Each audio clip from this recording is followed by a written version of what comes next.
Hey guys, what's up? This is Nonso Amadi and you're watching Shifter Love.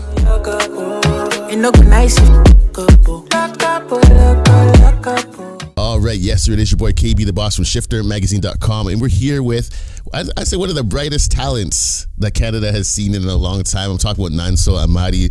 Here to my left, definitely one of the artists that I feel like we're excited about you. Oh, thank you, man. That means a lot.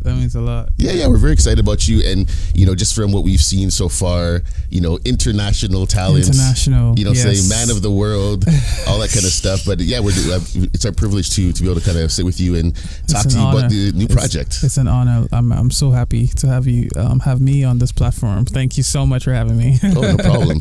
Now, first of all, we were at the party the other night, just the album release party. Yeah. When It Blooms. What was the feeling? Because you've been working on this album for a long time. What was the feeling of finally just kind of sharing it with the public and getting it out there? Honestly, like that night, there were so many feelings coming to me at once. First of all, super happy. I was like, there was so many people that actually flew in to see what was going to happen, and it was almost overwhelming. I did cry. I don't know if you saw that part. I did see it. I did. I was like, should I mention it? I don't know. I cried, but like I tried to twist it. No one believed me. So yeah, I cried. I guess it's out there on camera and stuff. Mm-hmm. What was the feeling? Because that was during the song "Thankful." Yes, and that was the last song. Then your mom has her kind of personal message, and what exactly were you feeling during that moment? You know what? Like, it's a tough one because every time I listen to that particular track, that's when it gets me. I asked my mom to do a voice note for the project. I didn't tell her what to say, nothing, and she sent me that because my relationship with my parents has been up and down because of music. When I first graduated, they really wanted me to just stick to engineering and get a job. So the fact that I became a musician became like a little internal issue that we had. But now they're like so acceptful. And they're like, oh my God, I heard you here. Like they're like so happy. And she conveyed all that emotion in that voice note. So when I hear it, I just remember the past and I remember where we are right now, and it gets me. Mm-hmm. So yeah. And it must have been interesting for you to have made that bet on yourself. Yeah. I'm sure that most people don't want to go against their parents' wishes, but you kind of made that bet on yourself. Of course. And to see, and I imagine to come full circle and get that message after you kind of made that decision to kind of go your own path and bet on yourself, like that must have been especially 100%, important. 100%. It was scary. Like, obviously you want to, like you said, you want to always like oblige to whatever your parents want you to do. But like music was a calling. Like it was something that I had a strong feeling about, and I usually do everything my parents say. Like I'm a good boy, honestly, but like I just had this strong urge to chase this just dream, really, because there was nothing actualized at the time. It was just a dream. It was like hopes and dreams, and thankfully we're here right now. We're at the launch of my album, and everything's been a journey, but we're here, and I'm so happy. and we're excited to. We've heard it, but we're excited for you guys to hear it. Yeah. Now, just kind of touching on the whole international feel. Like obviously you're born in Lagos, Nigeria. Yeah. You spent some time in the UK. Yeah. And then Canada. Can you just talk a little bit about what you may have picked up from the UK that influenced you both personally and artistically, and anything specific to Toronto that kind of influenced you personally and musically? So in the UK, I was actually in school in the UK, and at the time I was in the UK, that was when Afrobeats was popping off, literally, like at that time. So we had artists like Mr. Easy, Malik Berry, Jules. They were like really being ambassadors for African music out there, and it was really taking off. So that was such an interesting time to be in school and making music. But however, I wasn't in the forefront of anything at that time because I was just a kid in school. But when I came to Canada, that was when my single Tonight had taken off. I somehow had made friends with the guys in the UK, and it taught me a lot about how like they grew, their presence out there. It was a lot of work. It was so much work. So they like kind of inspired me to try to do that over here in Canada. It'll be a win-win for everyone. In Canada, I learned that like people are very welcoming and accepting. And so it wasn't like anyone you approach to like introduce them to the music, they're open and happy to hear, like check it out. Like, what's this? Oh my God, Yeah. And so like these are things that I've learned, and honestly, I'm looking forward to seeing more artists artists pop off in the African scene in Canada, so we can keep pushing it, you know? No, definitely. Yeah. Now, one thing we learned, I learned at the party, it was that you're a big Lil Wayne fan. Oh my God, yeah. That you grew up on. So in Nigeria, you were listening to Lil Wayne? Oh my God, see, Lil Wayne, 50 Cent, in fact, the entire crew, Young Money, was like huge in Nigeria. We had the Young Money chains, fake ones, of course. It was like, it was a thing, like Western music was a huge thing in Nigeria back in the early 2000s. And so like, we even had like these lyric books that had pages and pages of just like lyrics to T-Pain, Lil Wayne music. So I started learning their raps and stuff. But a cool way that made me switch to singing is that rap songs always need a chorus. Yeah. So I gotta start singing my choruses, and that's how I started like pretty much singing. Mm-hmm. Yeah.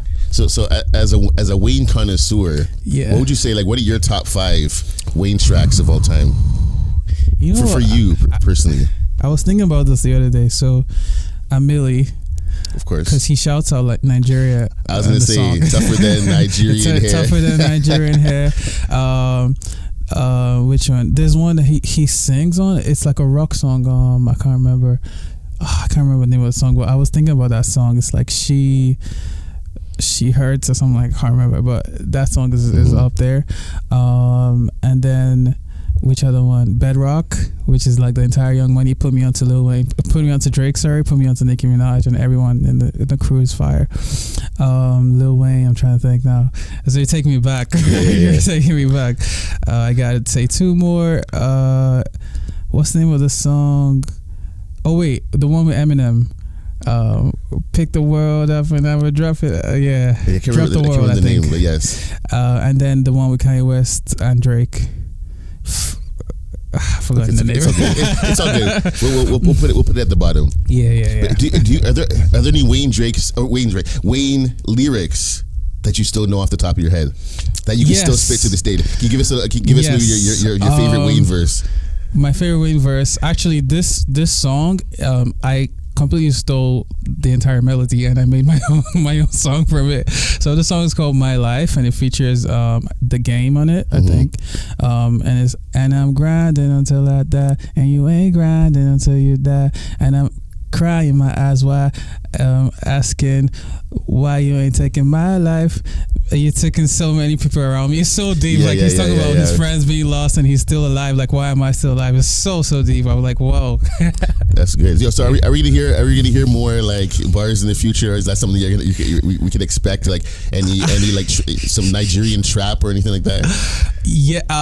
Actually, on the album, I do rap a little bit. Okay. Yeah. So there's a little bit of that. Okay. So stay tuned for that. So let's get to the little album a bit. Like one thing I loved when you were kind of taking the audience through the album, you just talked with the first track, you're kind of talking about it is almost like being a seed, and like the album kind of just like it's like a flower that's kind of blooming, like as you kind of like go through the album. I just love I love the symbolism and just the thoughtfulness with it, because I feel like I'm not naming any names. I feel like a lot of artists don't put that level of thought into their projects, so it was just refreshing to hear you kind of like really put that level of thought into the project. Yeah. I mean, like, it was really tough. Like, even listening back to the project is tough because I'm very like vulnerable. This is my most vulnerable state, and so like when you put it out and people get to judge, like, oh, I don't really like this, I don't really like that, but you're like, but it means something to me. Like, you can't just like tear it apart and piece it back together.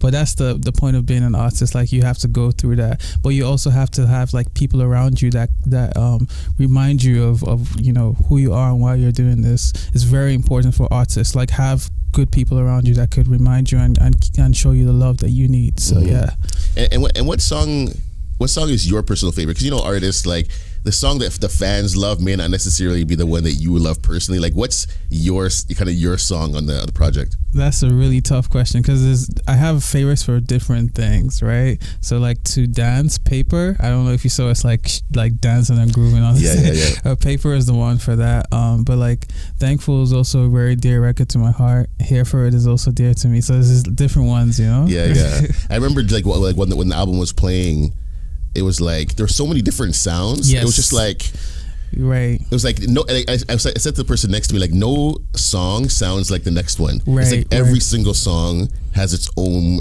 distinct sound. Like, one song it's more Afro beats. The Nigerian accent comes out, and then you have another one where it's just like strictly R&B, and you can hear like all these different elements. So I love the fact that it's just like you're not following any formulas, right? Which some artists tend to do. So I just commend you for that. Just Thank for you. the level of this, even the production as well on the album was just like crazy.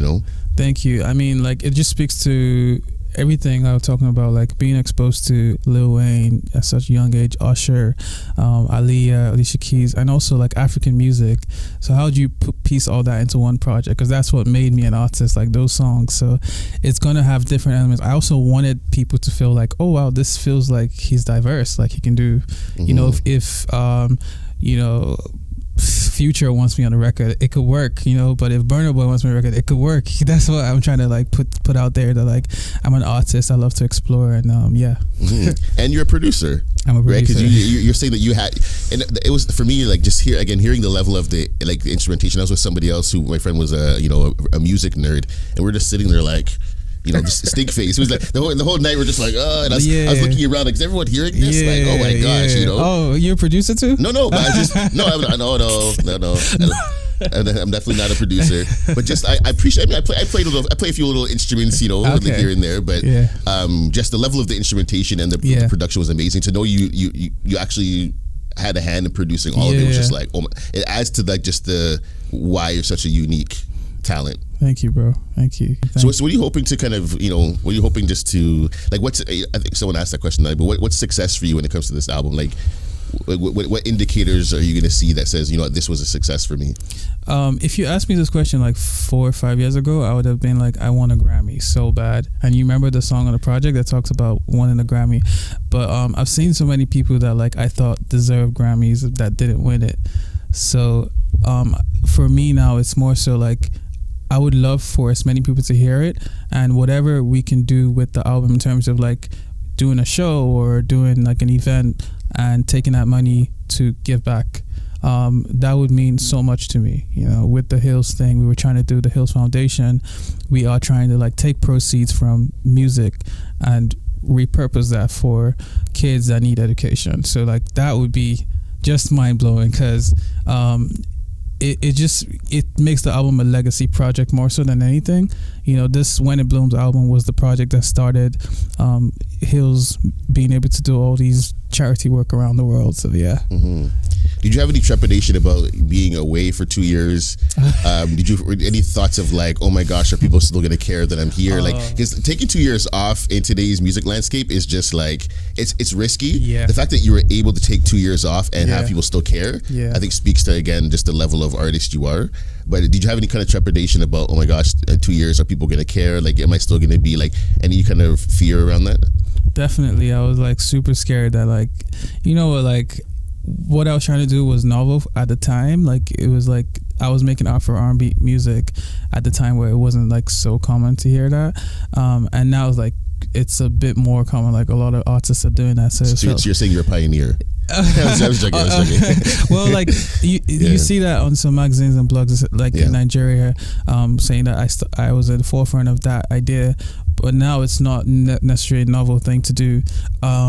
So for me, like I remember having that conversation with Malik Berry, who's one of the artists in the UK that I look up to, and I told him like, look, I feel like if I'm gonna do this, if I'm gonna come back and make music, I have to almost like imagine myself as a new artist. And he's like, what? Like, you've been doing this? No, don't do that. I'm like, no, bro, I really have to. Like, I have to like really just picture myself as someone who's getting all this fresh experience and getting all this fresh knowledge, and just putting that new, whatever comes out of that is great for me. So that's just how I see it. Like, I'm a new artist. Like, I'm ready to grind and do whatever I gotta do in the US and the UK, push my music as a fresh artist, and just like see where it goes from there.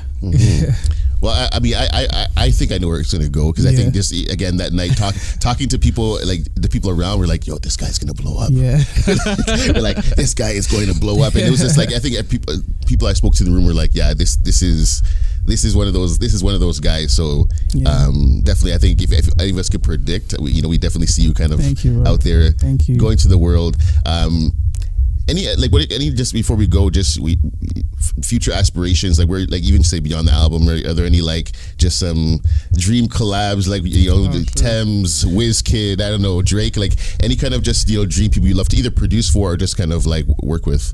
Definitely, you mentioned two of the three, all of them actually. You said Tems, Wizkid, and Drake are like people I would love to work with. The thing is, there is an existing relationship with two out of three of them. So Wizkid and Tems, I do have an existing relationship with them. Okay. It's just like whenever that happens, it happens.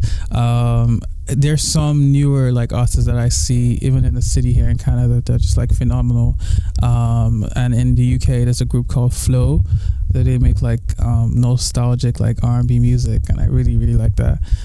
In Canada, there's a few. The names are skipping my head right now, but yeah, definitely. Well, again, we're looking forward to seeing everything that happens with you. We'll be watching and listening very closely. Looking forward, as one of the people asked at the party, looking forward to whenever the Toronto show happens. Looking forward to it. Everyone's asking for the Toronto show, but whenever it happens, we'll definitely be there. But thank you so much for your time, Nonso, and we're looking forward to you continue to revisit the project and wishing you all the best. I appreciate that. Papa Quest on the beat.